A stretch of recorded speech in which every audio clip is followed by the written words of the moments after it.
안녕하십니까. 조선일보 경제부의 박사기자 방현철입니다. 이 시간은 받으면 많이 버는 방현철 박사의 머니머니 시간입니다. 오늘도 김동관 유한타증권 연구원 모셨습니다. 안녕하세요. 안녕하십니까. 네. 김동관 연구원은 이제 유한타증권 글로벌 자산 배분 본부에서 글로벌 시장 투자 전략 이런 것들을 분석하고 계십니다. 오늘은 이제 올해 글로벌 증시에서 주목해야 할 업종과 종목 이런 얘기를 해보려고 합니다. 지난 시간에 이제 우리는 이제 큰 흐름하고 자산 배분 어떻게 되는지 이 얘기를 해봤는데 조금 더 구체적으로 좀 얘기를 해보도록 하죠. 일단 글로벌 시장 이 투자할 때 올해 업종별 투자 포트폴리오 어떻게 될지 바로 딱 보여주시죠. 예. 네, 바로 공개를 해드리면요. 네. 간단합니다. 성장주 70 그리고 가치주 30 이 네. 비중이 저희는 더 옳은 투자처가 되지 않을까 그렇게 판단을 하고 있습니다. 네. 그리고 성장주에서도 업종별로 살펴보시면은 가장 크게 눈에 보이는 게 반도체, 네. AI, IT 관련주고요. 두 번째로는 20%네요. 네, 전기차 부품 관련주 그리고 신재생 20%? 에너지. 네. 네, 이 세 개만 하더라도 20? 네, 전체 포트의 60%를 아유. 차지하는 굉장히 큰 예. 비중이다라고 얘기를 드리고 있고 그렇기 때문에 오늘 이 시간에 이 세 가지 업종에 대해서 굉장히 더 디테일하게 살펴볼 수 있는 시간을 갖겠고요. 네. 가치주에서는 이제 고유 에너지, 특히나 이제 천연가스 관련된 부분이 저희는 굉장히 좋은 업종이다라고 판단을 하고 석유나 있습니다. 천연가스 얘기하는 거죠? 고유 에너지는. 네, 맞습니다. 예. 그리고 이제 원자재에서는 사실 성장주에 포함이 돼도 되는 그런 네. 비중으로서 이제 2차 전지 관련된 네. 신재생 에너지 관련된 그런 원자재를 매수를 하는 게 좋지 않을까 그렇게 판단을 하고 있고 네. 저희는 계속 경기가 회복이 될 수 있는 그런 구간이 있다라고 판단을 하고 있기 때문에 신용카드라든지 전자생거래가 포함된 금융주도 굉장히 좋은 투자처가 될 수 있다라고 판단을 네. 하고 있고 주택건설도 마찬가지로 지금 미국의 그 주택의 절대 수요가 역대 최저치인 만큼 네. 이것도 마찬가지로 반등할 수 있다라고 얘기 드리고 있고 다행히 여행과 소비는 지금 현재 경기가 회복이 된다라는 가정하에 계속 리오프닝이 되고 있으니까. 네, 맞습니다. 예. 리오프닝 관련주로서 10% 정도 담을 수 있다. 그렇게 얘기를 드리고 있습니다. 네. 이쪽 성장주 쪽에 비중을 70% 두자고 하셨어요. 근데 성장주, 가치주 이렇게 나눴는데 이 성장주 쪽을 좀 주목해야 되는 이유 이건 어떻게 좀 봐야 되나요? 네, 일단은 저희는 계속해서 이 생산성에 주목을 하고 있습니다. 네. 사실 지금 계속해서 고용 관련된 부분을 보시면 인력이 부족한 모습을 나타내고 있는데 이 부분에 있어서 해소를 할 수 있는 부분은 결국에는 기술력이다.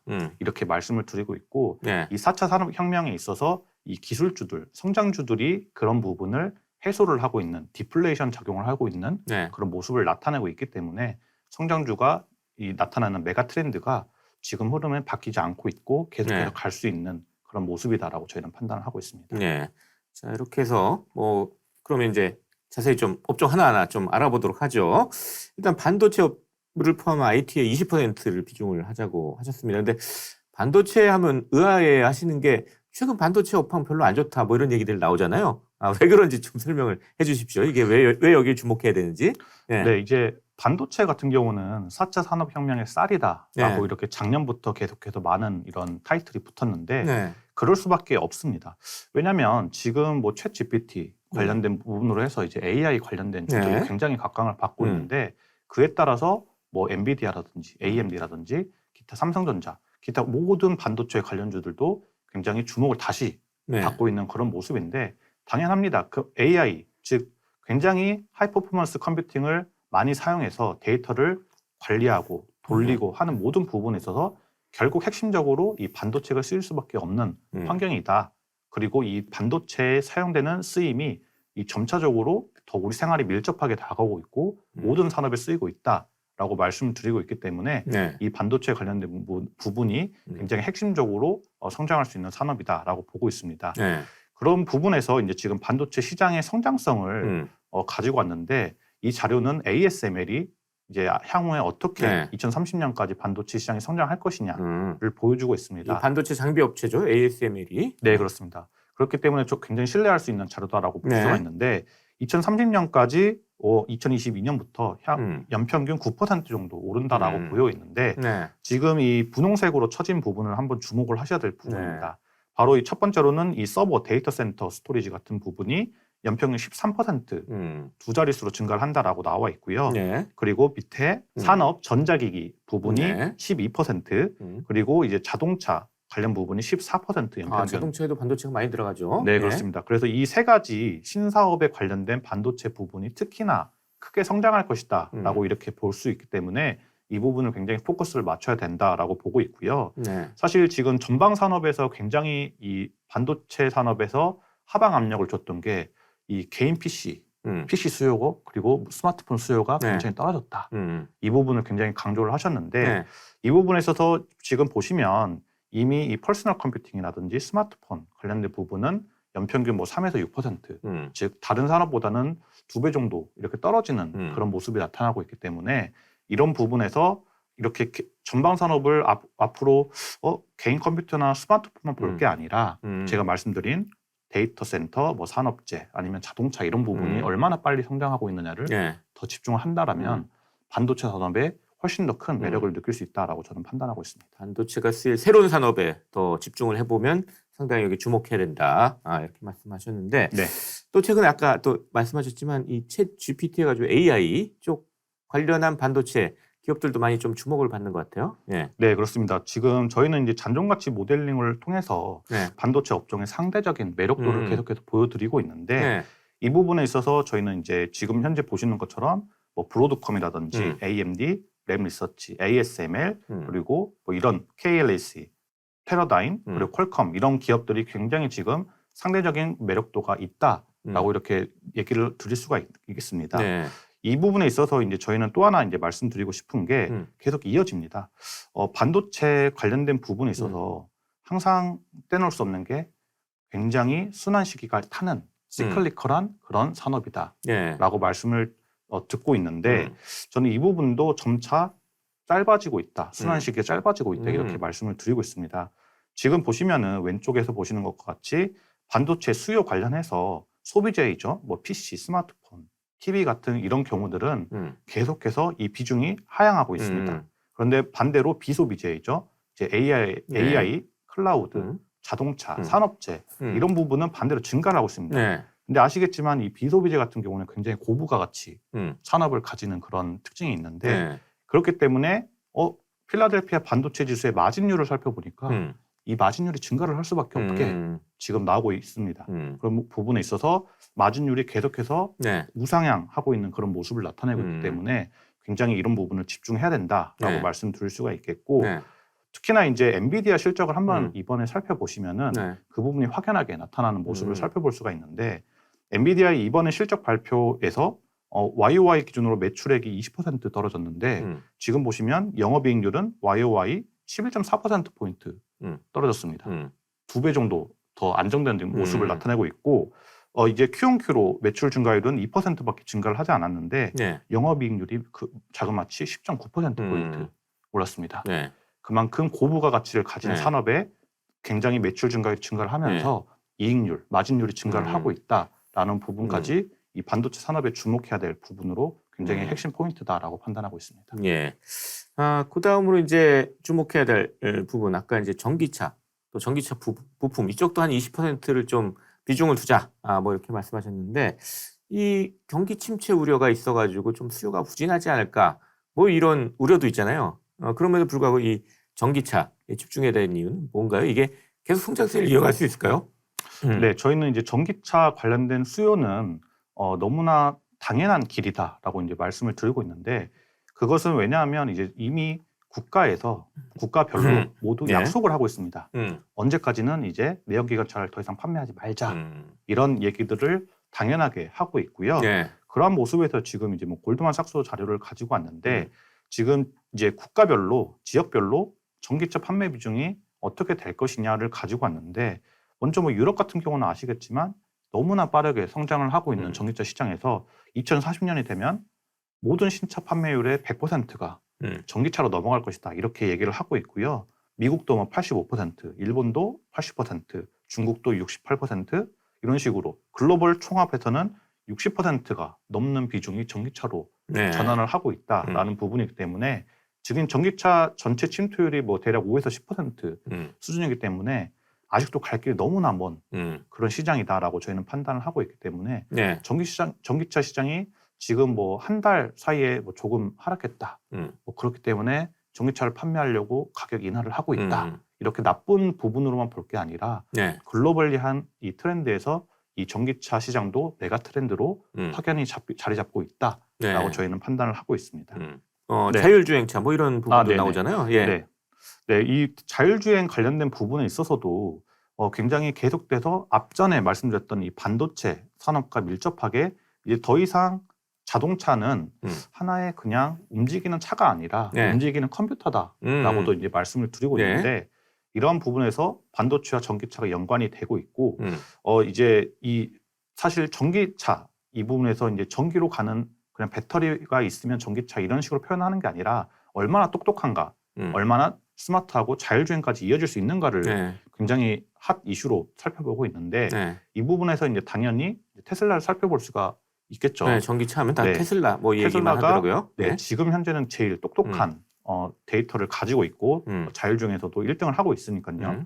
근데 이제 무서운 게 이제 자율주행 차들이 점차 전기차가 늘어나면 늘어날수록 이 자율주행 관련된 데이터가 모이는 속도가 너무 빨라지고 있습니다. 이제 그래서 이제 가지고 온 데이터인데 네.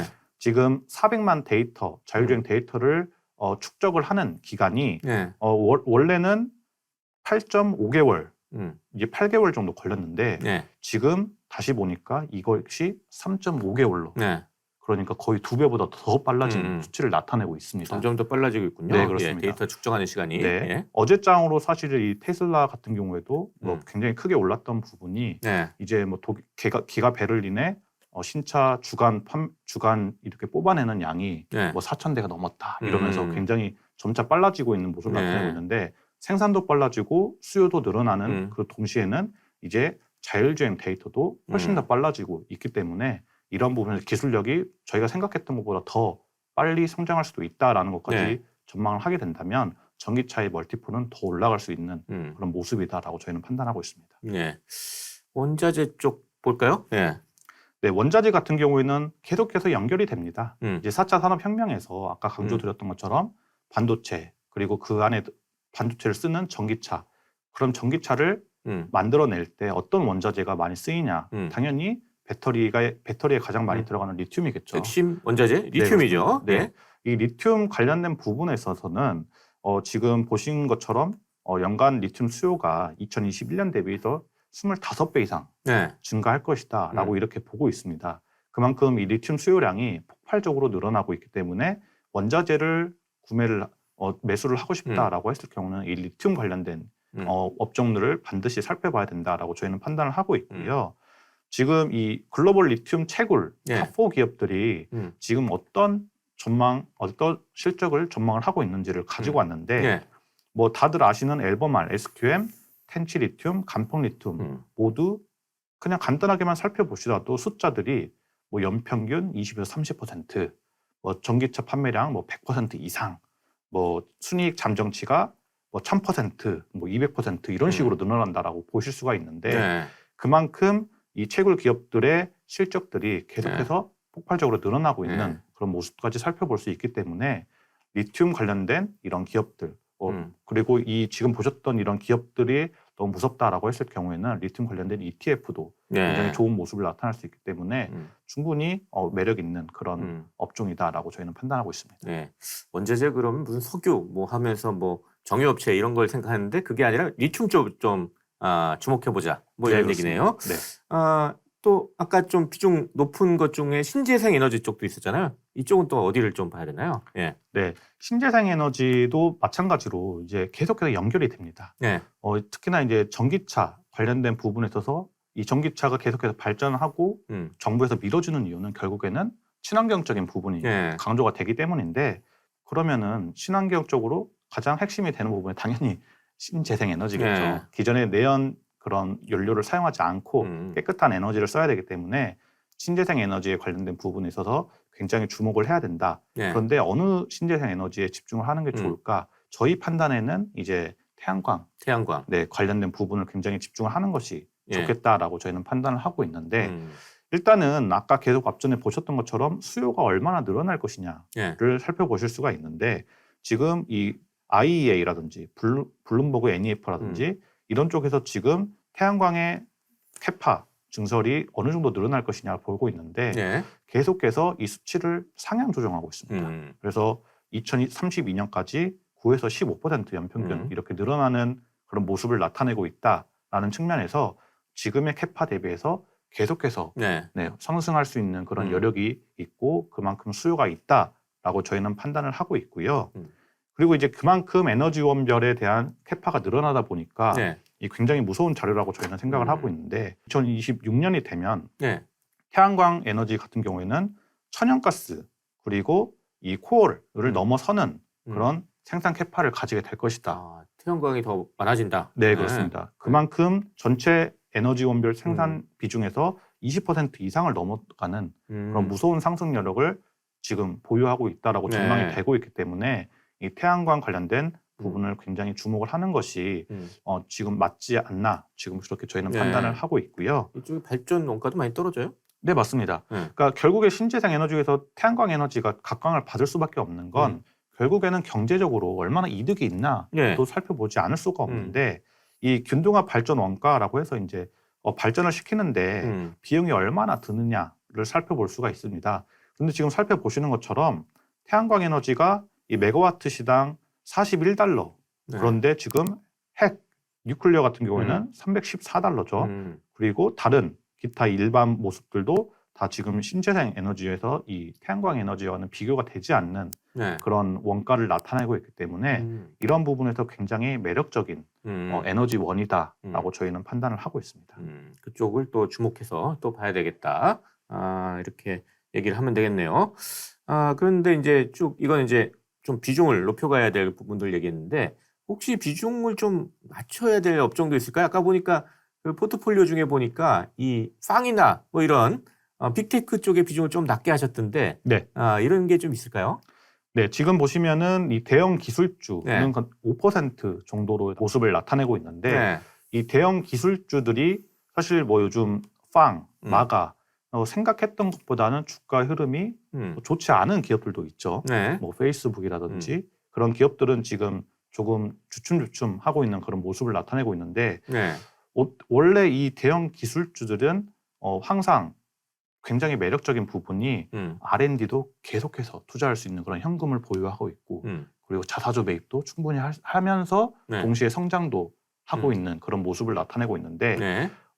모든 것은 이제 상대적으로 바라봐야 된다라고 보고 있습니다. 그러니까 이 대형 기술주들이 나쁘다가 아니라 네. 이제 상승을 할 수 있는 그 상승 여력이 있어서 여력? 네, 예. 상승 여력에 있어서 다른 기업 그러니까 1등, 2등, 3등, 4등 모두 좋은 기업입니다. 그런데 1등이 차지하고 있는 시장 점유율과 2등이 차지하고 있는 시장 점유율이 다르잖아요. 근데 여기서 2등이 그리고 3등이 이 시장 캐파를 더 늘릴 수 있는 그런 부분이 훨씬 더 큰 모습이다라고 네. 저는 판단을 하고 있기 때문에 지금 사실 이 대형 기술주에 이미 시총 기준으로는 테슬라가 들어가 있습니다. 근데 팡이라는 그 한 단어로 묶었을 때는 테슬라가 들어있지 않잖아요. 네. 그런 부분에서 과연 그러면 테슬라는 대형 기술주이냐 아니냐? 당연히 맞는데 그냥 이런 테마성에 있어서는 대형 기술주에 포함이 안 돼 있다라고 했을 경우에는 그런 부분을 다시 한번 생각해 보는 것도 필요하다라고 보고 있고 조금 더 상승 여력이 높은 이런 반도체, 전기차, 신재생 에너지 관련된 부분이 더 매력적이다라고 네. 저희는 판단하고 있습니다. 그렇게 그 표를 좀 이해를 하면 되겠군요. 네. 예. 자, 이렇게 해서 오늘은 김동관 유한타증권 연구원 모시고 올해 글로벌 증시에서 주목해야 될 업종하고 종목까지 쭉 얘기를 해봤습니다. 마지막으로 저희 시청자 구독자 여러분께 마지막 마무리 인사 부탁드리겠습니다. 네, 4차 산업혁명은 끝이 아니라 이제 시작이다라고 이렇게 저희는 말씀드리고 있기 때문에 항상 이 성장주를 너무 과시하지 마시고 현금 흐름이 좋고 계속해서 성장 여력을 보이는 그런 튼튼한 성장주의 투자를 이어나가시면 좋겠다라고 말씀을 드리고 싶습니다. 네, 감사합니다. 지금까지 유한타증권의 김동관 연구원 그리고 저는 조선일보 경제부의 박사기자 방현실이었습니다. 그럼 다음 시간에 또 뵙도록 하겠습니다. 감사합니다.